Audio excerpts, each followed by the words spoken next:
Communiqué. En date du 23 décembre 2019, le procureur de la République de Côte d'Ivoire, M. Adou Richard, lors d'une déclaration télévisée, a indiqué que l'ex-président de l'Assemblée nationale de Côte d'Ivoire est sous le coup d'un mandat d'arrêt international au motif de tentatives de déstabilisation et de détournement de deniers publics. Le président de GPS tient à informer l'opinion nationale et internationale de la vacuité de ces charges.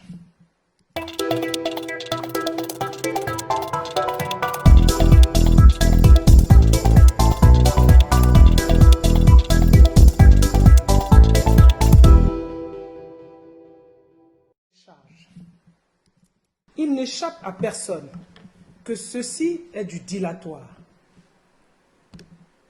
En réalité, toute cette entreprise vise piteusement à écarter M. Guillaume Kibafori Soro de la course à la présidence de la République pour l'élection de 2020. Toutefois, au nom de la manifestation de la vérité, M. Guillaume Kibafori Soro s'exprimera clairement et avec limpidité sur chacun des faits. Pour l'heure, nous tenons à préciser à l'opinion nationale et internationale qu'en ce qui concerne l'opération immobilière d'une résidence pour le compte d'une société civile immobilière, elle s'est effectuée en 2008, du temps où M. Laurent Gbagbo était président de la République de Côte d'Ivoire, M. Guillaume Kibafori Soro, Premier ministre de la République de Côte d'Ivoire, M. Feu Charles Kofi Dibi, ministre de l'économie et des finances de la République de Côte d'Ivoire, M. Hamon Tano Marcel, ministre de la construction de la République de Côte d'Ivoire. Aussi, convient-il d'inviter M. Alassane Ouattara à faire preuve de la même clarté et limpidité relativement à certaines opérations financières du Trésor public pour son compte dans la période équivalente, à savoir, quand M. Laurent Gbagbo était président de la République, M. Guillaume Kibafori Soro, Premier ministre, M. Feu Charles Kofi Dibi, ministre de l'économie et des finances, M. Koulibaly Tiemoko Mélié, directeur de cabinet du Premier ministre Guillaume Kibafori Soro, actuel gouverneur de la BCEAO, et M. Fofana Isiaka, directeur financier de la primature. En ce qui concerne l'accusation fallacieuse de déstabilisation qui reposerait sur un enregistrement audio, M. Guillaume Kibafori Soro tient à rassurer les Ivoiriens qu'il reconnaît une seule déstabilisation, celle du 19 septembre 2002, pour le compte de l'actuel président de la République, M. Alassane Dramane Ouattara. Ce pourquoi d'ailleurs, il continue à demander pardon au peuple souverain de Côte d'Ivoire. En ce qui concerne la tentative de lui imputer une nouvelle déstabilisation, M. Guillaume Kibafori Soro s'inscrit en faux. Pour le prétendu enregistrement audio, qui serait la preuve dont disposerait l'accusation, M. Guillaume Kibafori Soro n'est pas surpris de la machination ainsi ourdie. En effet, courant 2012, M. Francis Pérez, président et fondateur du groupe PEFACO, a été introduit auprès du président Soro par l'ancien Premier ministre du Burkina Faso, M. Tertus Zongo. Après une éclipse de 5 ans, M. Francis Pérez, opérateur économique, opérant dans le milieu des casinos, entrera ainsi en contact avec M.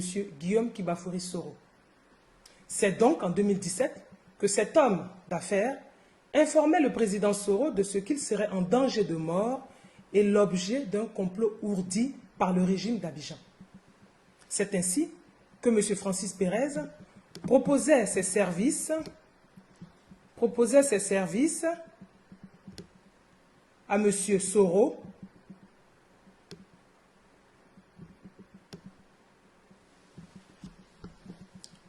et décidait donc de le protéger et de riposter face à la tentative d'assassinat qui était envisagée par le régime d'Abidjan. Suspicieux, M. Guillaume Kibafori Soro fera participer à l'une des rencontres un diplomate et un agent des services secrets d'un pays européen à qui il était régulièrement fait un compte-rendu aux fins de contribuer à garantir l'intégrité et la sécurité du territoire ivoirien.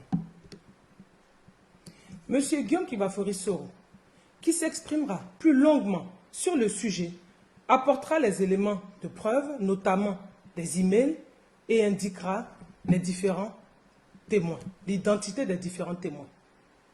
Cette opération d'espionnage, comme on le découvrira par la suite, a été orchestrée par le régime d'Abidjan en vue de cueillir M. Guillaume Kibafori Soro, comme on le dit d'ailleurs dans le jargon du renseignement. Peine perdue.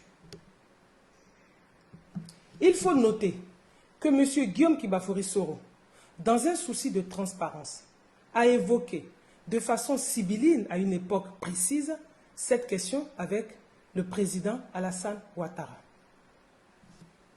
Après l'échec de M. Francis Pérez, d'autres opérations d'espionnage seront initiées sans succès par le régime d'Abidjan en vue cette fois de l'élimination physique de M. Guillaume Kibafori Soro et ce, sur le territoire européen. Certains milieux en ont d'ailleurs été informés, dont des diplomates.